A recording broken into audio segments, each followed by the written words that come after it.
Hey there, it's Blair here at Time Trades. Thanks for joining me for this weekend subscriber video. Today is Saturday, September 23rd, and we're going to be updating our forecast that we launched last week. It's been a very successful forecast, following the yellow line down already. Too early to judge it though. So we're just going to examine the price action over the last week and make some updates. So one of the things we see right away in looking at the price action, very strong, very steep decline, steeper than I thought it would be. It's tracking the 1x8 down. And if you put GAN on your chart, what you'll notice is that when price tends to track the 1x8, it can't sustain it for very long. There's often going to be a correction back to a less steep angle. So you can see that in a lot of these big moves that get started. They'll often get started with a big surge in one direction, tracking the 1x8, and then recover a little bit before finding the angle that it wants to follow. In this case, from the high down on July 19th to the low on August 18th, it followed the 1x2, but it started on the 1x8, recovered to the 1x1, and then it settled into a nice little 3-week sell-off following the 1x2. So that's what we see happening or happened over the last week. So what do we think is going to happen now? Well, when we take a look at time trades, we can turn on the time trades indicators, and we're going to turn on GAN waves, and we're going to turn on lunar signs, and we're going to hit OK there. And sure, let's turn on magic levels as well. So this is going to be like line overload. So bear with me for a moment. Now, one of the things that's happening over the weekend here is we are seeing peak southern lunar declination. Okay, so that's this blue line down here. That is happening over the weekend. It's drawing it on Sunday, but it's actually by the time, or sorry, it's drawing it on Monday the 25th, but by the time the markets open, it will have happened already. The other thing that's happening is we're getting a sign change. The moon is shifting into Aquarius, which is slightly more bullish, which is why it's labeled in green there. So those 6 signs from Aquarius to Leo tend to be more bullish. So that is an argument in favor, or actually the second argument in favor of a correction here.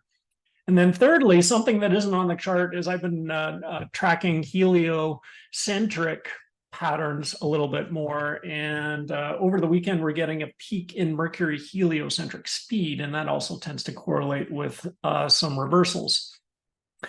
So that, coupled with the oversold nature of this move down, is leading me to believe that we are likely to see a correction. Now, how far and how long this will last, let's take a stab at figuring that out. I've got some fib retracements here, so let's turn off the GAN fans. And we can turn on the fib retracements here. So this is a fib retracement just of that big move down last week. Okay. And we can see the 382 around 1567. Here's another fib retracement from the September 15th high. We get another range of numbers there.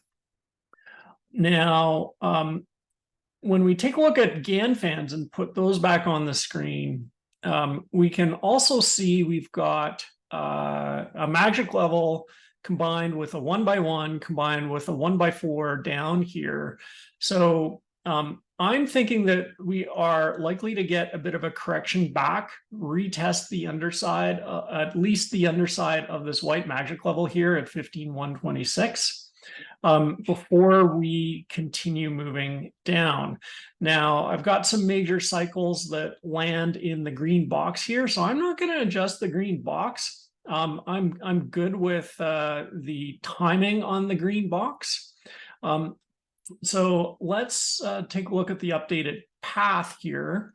And I'm allowing for maybe a slightly lower low on Monday as some retailers do some panic selling Monday morning. But ultimately, I think that the cycles that we're seeing land over the weekend, like the peak southern lunar declination, the lunar sign changes, as well as the heliocentric Mercury speed peak, ultimately, I think that results in a corrective move up here to either the 1x4, 1x3 Ganfan coming down, along with the white magic level, along with this cluster of 382s here. So I'm going to put a little target rectangle right around there, centered right on that area. But ultimately, I do think we continue to target this lower green target box, which aligns with an orange magic level as well as that rising 1x1. Now, there's some debate about how low this could be. I think it could be lower than the original low here. But I really think if we were to be getting a very, very strong and deep sell-off, we would have already seen price below the prior Venus interval here. So that's identified by this purple box here. So if this is interval 6, we're currently in interval 1. I've talked a lot about Venus intervals recently. Basically, where we are right now, we're on an inside interval. So let me just clean this up a little bit. I'm going to turn off some of these indicators and turn off some of these lines so you can see the intervals a little better. Let's get rid of Ganfans. Let's get rid of these fib retracements. All right, and we'll put time trades back on. And we'll turn off the Gan waves and lunar declinations. All right. So basically, we're on an inside interval, and this is why I'm not like super bearish right now. It's very rare to see an interval, I guess, start as an inside interval the way this one is, and then change into an outside interval. It's not impossible. It's happened occasionally over the last 20 years, but it's not likely, right? So I get that the seasonality is bearish, and this is the time of year for all sorts of crash analogs. I get that. I'm just not seeing it in price, right? If we were to be having a strong sell-off, I think that would have been foreshadowed already in the price action of this Venus interval 1. For example, if we go back to the 2022 top, right? Venus interval 1 broke out of the prior interval 6 range very early, right? And that sort of foreshadowed a lower low late in interval 1 there. We're not seeing that yet. This is purely an inside interval. So if you consider intervals to be like candles, I think this is just a big continuation pattern. And ultimately, I think that evolves into a bull run in the upcoming interval 2 that starts on October 24th. Okay, so that's the update there for NQ. Let's go and take a look at crypto and also at time trades to see what we can see here. So we're going to flip over to time trades now. The Dow is aligned quite well. We're getting some very clean signals right now in the Dow. So I think these pivots that we see here, we see pivots around the 27th, 28th, 29th. I think we can look at those as potential pivot lows. But then ultimately, I think we're going to see a low in this target box here, where the date ranges from October 5th to October 17th. And that's not super well reflected here. It's just kind of like about 25% probabilities of a low here. But then if we look ahead into November, we see big clusters of moves, and that's what I'm really looking ahead to in Venus interval 2. All right, let's take a quick look at crypto. So when it comes to crypto, I'm going to turn this off for now. Actually, I'm going to leave that on. So if we look at the mass pressure index here, we could see very nice alignment between the forecast moves here on crypto peaking September 28th and that move up there on the mass pressure index.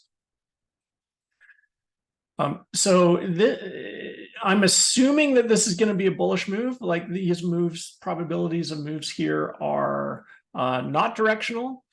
So I'm assuming that these are going to be bullish. We're not getting much on the pivot line. That's okay. I still like crypto in general because it's starting to flirt with a 1x1. It looked like we were going to get a breakout earlier last week. It could not sustain it, could not separate above this 1x1 successfully. This is why I like to look for separation and not just maybe a wick above. But it's still holding this red 4x1 up from the June low. So this 4x1 is still providing some really solid support after a little wick lower here on the 11th. But I think we've got a setup for a potential move up here heading into later in the week, maybe the 26th, 27th. We're looking at peak probability of a move up on the 28th. In time trades. So that would align with this green Gann wave line, which is a zero lunar declination. So I am looking for a long entry here, and we get confirmation of that move with any sort of close above the descending 1x1 here. And maybe hopefully we can get a move up at least to the purple. Best case scenario, I think maybe the 2x1 here that's ascending from the June low. Okay, let's take a quick look at gold. GLD. Well, gold had a frustrating week. We got a big wick up, but it couldn't hold it, and now we're back down. So we're still seeing these big probabilities of moves here, peaking on October 10th. This aligns with the second half of a Venus interval 1, which, as I've shown on multiple occasions, tends to be very positive for gold. We also have this big pivot here on October 5th. So it continues to be in a holding pattern, waiting for the big move that we're anticipating here between now and the end of Venus interval 1 on the 24th. Okay, so that's gold. Let's take a quick look at the Nifty NSEI. And we'll turn off those Gann fans. All right, NSEI, we had a strong correction here. Looks like we're coming down into a pivot. We're targeting a pivot September 29th. This, and also we have a decent looking pivot here September 26th as well. So I think a lot of the commentary that I shared with respect to stocks would also apply to the Nifty. Potential bounce early in the week, ending a little bit later in the week. But then look at the cluster of pivots in the latter half of October, starting October 19th there. So we've got some real opportunities, I think, coming up in the Nifty if we can play it smart and manage risk well. Again, looking for a corrective bounce here starting early in the week, this coming week, in line with what we're seeing in North American stocks. Okay, so that's a quick update. Hope you're having a great weekend. Take care, good luck, trade safe, and we'll see you on the next video.